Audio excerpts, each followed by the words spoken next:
Bonjour tout le monde, j'espère que vous allez bien. Aujourd'hui on se retrouve pour une vidéo tutoriel puisque je vais vous expliquer comment je fais pour camoufler mes imperfections, mes boutons, etc.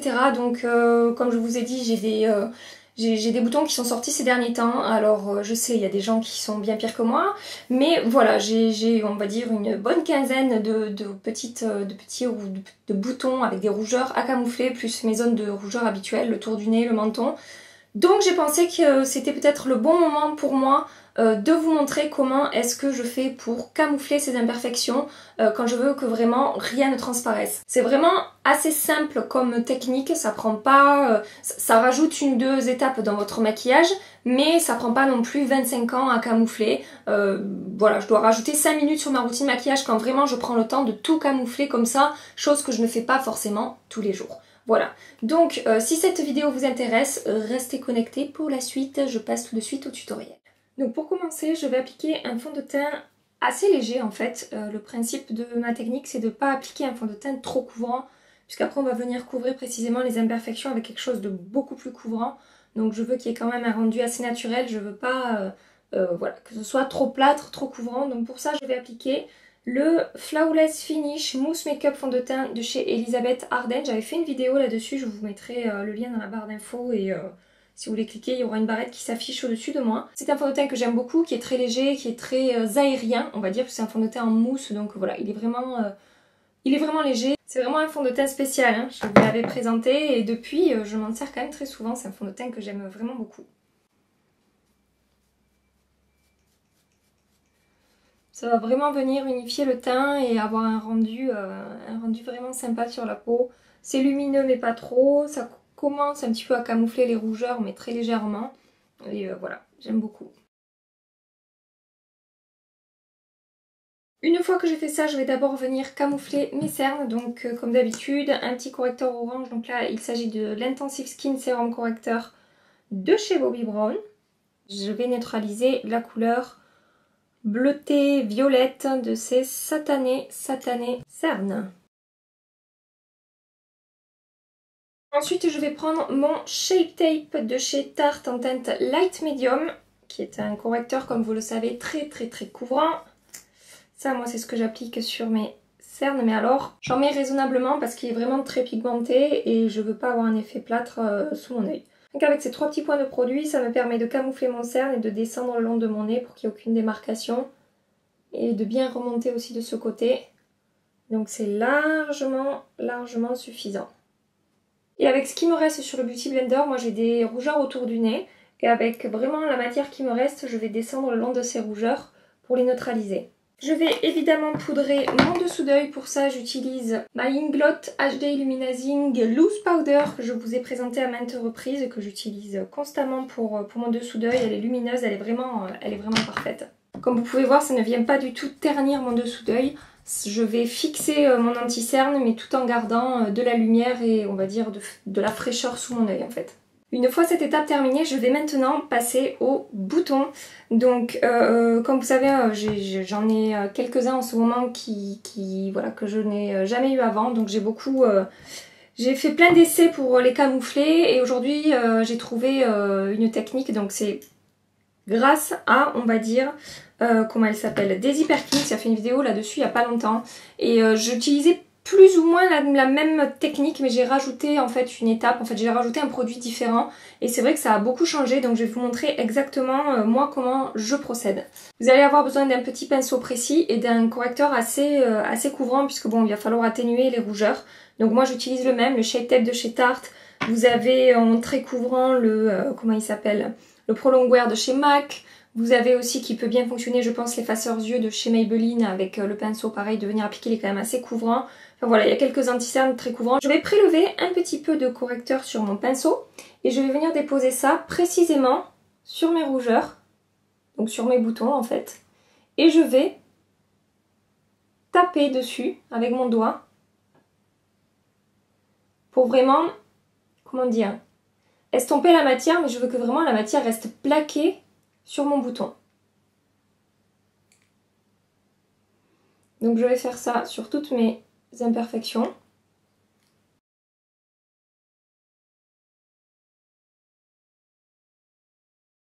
Pensez à bien tapoter également autour de là où vous avez déposé la matière pour vraiment bien fondre le correcteur avec le fond de teint, qu'il n'y ait aucune vilaine démarcation. Une fois que j'ai camouflé toutes mes imperfections, que j'ai appliqué précisément du produit dessus, je vais laisser sécher en fait mon anti-cerne, mon correcteur. Et je vais revenir avec le même pinceau et avec le même correcteur. Et je vais en réappliquer. Et en fait là où j'ai les plus grosses imperfections, celles qui ont disparu, j'ai pas besoin, mais celles vraiment qui ressortent encore, je vais réappliquer par-dessus et retaper bien autour pour de nouveau camoufler l'imperfection. Il faut vraiment attendre, enfin moi j'attends que le correcteur soit sec. Et j'hésite pas à en appliquer autour cette fois-ci et dessus de nouveau pour de nouveau fondre le correcteur avec le fond de teint. J'avais vu aussi une vidéo de Lisa Eldridge que j'aime énormément. Alors elle déjà elle applique un fond de teint un peu plus couvrant mais bon qui reste quand même, les imperfections transparaissent. Ensuite elle prend un pinceau un peu fluffy, même un pinceau pour les yeux, elle utilise le 217 de chez MAC. Elle prend le Dermablend correcteur de chez Vichy, donc c'est le fond de teint. Avec le pinceau fluffy, elle en met sur les zones en fait où il y a des imperfections, des rougeurs, etc. Donc pas forcément très précisément, mais assez localement, on va dire. Et ensuite, elle prend un correcteur très précis crème et elle vient vraiment taper sur la rougeur, sur le bouton. Donc ça peut être aussi une technique à essayer. J'ai pas essayé de cette manière-là parce que j'ai pas des rougeurs qui sont étalées, j'ai pas des plaques en fait ou quoi que ce soit. C'est que des boutons. Mais sachez que si vous avez des plaques de rougeur ou vraiment voilà des zones un peu plus larges d'imperfection, vous pouvez d'abord un fond de teint assez léger, ensuite très précisément un fond de teint assez couvrant, on va dire. Et ensuite avec un correcteur crème vraiment très précisément sur les dernières grosses imperfections qui dépassent. Une fois que j'ai terminé ce travail de correction très précis, je vais prendre un fond de teint poudre. Donc moi c'est le Studio Fix de chez MAC en teinte N35. Donc c'est un fond de teint poudre qui est assez couvrant quand même. Hein. Il y a pas mal de couvrance dans cette poudre. C'est pas une poudre translucide, voilà, c'est un fond de teint en poudre. Je vais prendre un pinceau fluffy, donc là c'est un E40 de chez Sigma. Et je vais venir déposer, flouter avec ce fond de teint là où j'ai posé le correcteur précisément. Je ne vais pas en appliquer partout, je vais vraiment en appliquer là où j'ai travaillé le correcteur. Et je viens vraiment effleurer l'imperfection, je ne veux pas déplacer la matière. On peut tapoter autour également. Je viens vraiment, voilà, doucement rajouter un petit peu de couvrance. Et matifier aussi au passage, puisque moi j'ai la peau mixte, donc ça me permet de matifier mon menton. N'hésitez pas à bien flouter autour pour qu'il n'y ait aucune démarcation, toujours pareil. Et pour terminer, je vais prendre ma poudre Kat Von D, la Low Kit Setting Powder. Je vais en prendre vraiment très peu sur mon pinceau, que je vais tourner dans mon capuchon pour vraiment bien diffuser la matière sur le pinceau. Et je vais en appliquer sur ma zone T, là où j'ai pas forcément d'imperfection et où je veux matifier ma peau. Donc là, vous pouvez voir que je n'ai plus de rougeur et plus d'imperfections qui transparaissent. C'est neutralisé. J'ai un teint assez clean, on va dire, sans avoir chargé énormément mon teint avec quelque chose, comme je vous ai dit, trop d'étapes où j'en mets partout. Le principe vraiment, c'est d'être très localisé. C'est d'abord d'unifier son teint et après de venir vraiment très localisé. Comme ça, on n'a pas d'effet plâtre, on n'a pas d'effet keki et ça, voilà, comment dire, ça évite le risque de devenir pâteux et pas joli rapidement dans la journée, surtout en ce moment c'est l'été, il fait chaud, etc. Donc voilà, moi c'est vraiment la technique que j'utilise. Je fais pas ça tous les jours. Je vais corriger sur mes petites imperfections tous les jours en tapant du doigt, mais vraiment rapidement pour atténuer. Là vraiment je vous ai fait quelque chose qui camoufle totalement la rougeur. Ensuite je continue mon teint, donc je vais faire ça assez rapidement parce que il faut que je parte dans un quart d'heure.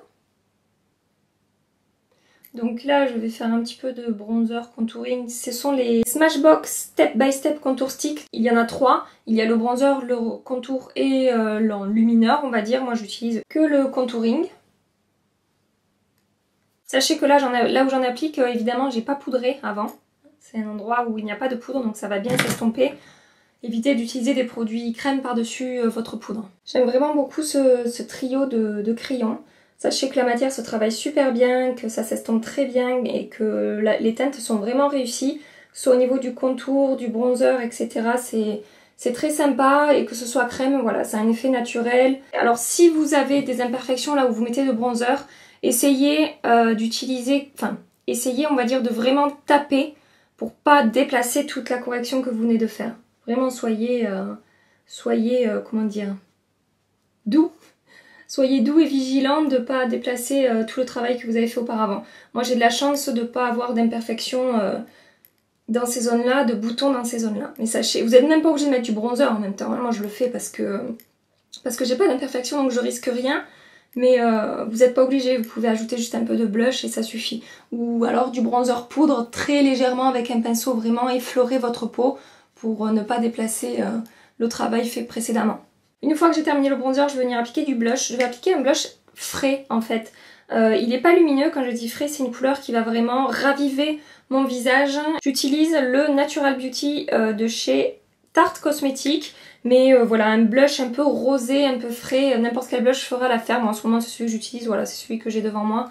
Donc c'est celui-là que je vais mettre. Il fait vraiment effet rose aux joues en fait. La couleur est assez rose framboise et voilà, j'aime beaucoup l'effet réveillé que ça apporte à mon visage. Donc voilà pour mon petit blush. C'est pareil, si vous avez des imperfections dans cette zone-là, effleurez votre peau. Essayez de le faire un peu par tapotement, effleurement. Ne déplacez pas du tout la matière, faites-le vraiment très légèrement. Alors c'est pareil, moi j'ai pas d'imperfection dans ces zones-là. Donc je vais appliquer de l'highlighter. Vous n'êtes pas obligé, il y a certains highlighters qui ont tendance à marquer les imperfections.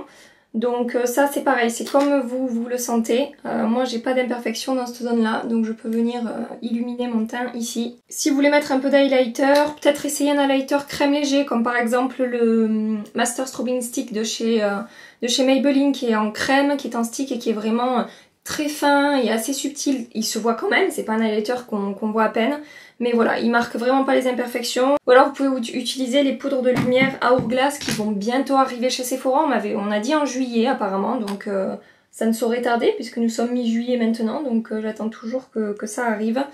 Mais voilà, je sais que les Ambient Lighting Powder de chez Hourglass dont je vous parle depuis des lustres et dont je vous fais beaucoup d'éloges, ce sont des poudres qui vont flouter aussi les imperfections. Ce ne sont pas des highlighters ultra intenses, mais ça va apporter vraiment un joli glow à la peau et ils sont vraiment super réussis. Je finis rapidement mon maquillage des yeux. Au niveau des lèvres, je vais appliquer quelque chose d'assez léger. Je vais appliquer un gloss de chez Barre Minéral de leur gamme Jane Nude en teinte Must Have, donc vous les trouvez seulement sur le site internet de Barre Minéral.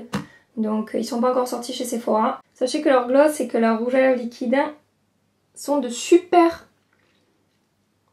produits. J'avais fait également des revues dessus, donc je vous mettrai le lien évidemment en barre d'infos. Et pour finir, je vais appliquer un spray fixant, c'est le Lock It Makeup Setting Mist de chez Kat Von D, que je secoue bien avant. Le spray est vraiment super fin, merveilleux, ça dépose un voile sur le visage, c'est vraiment frais et agréable et ça sent le frais et le concombre, voilà. Donc voilà, j'ai camouflé mes imperfections, j'ai plus de rougeur qui dépasse. Je sais que Daisy Perkins aussi ce qu'elle fait, mais bon, moi ça je le ferai jamais je pense, me connaissant, c'est pas mon style, mais avec un pinceau ultra fin et pointu, elle prend un fard à paupières marron. Et elle vient déposer une pointe de marron sur ses boutons, en fait, ceux qui sont vraiment, comme elle dit, ceux qui sont en 3D, en fait. Et elle crée un effet de grain de beauté, en fait, sur ses boutons. Bon, c'est pas quelque chose que je ferai forcément, mais voilà, elle fait ça pour faire illusion, genre, voilà, la bosse sur sa peau, c'est un grain de beauté, ce n'est pas un bouton.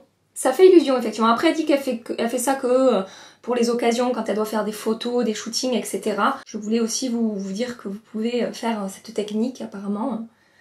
Apparemment, ça crée une petite illusion et c'est assez sympa. Voilà, cette vidéo est terminée. J'espère que ça vous aura plu et que ça vous aura appris, enfin voilà, ça vous aura aidé si vous avez des imperfections et que vous souhaitez les camoufler. J'espère que je vous aurai donné des bons conseils et que ça vous servira, voilà, si vous avez des petits soucis de peau, des imperfections à cacher, etc.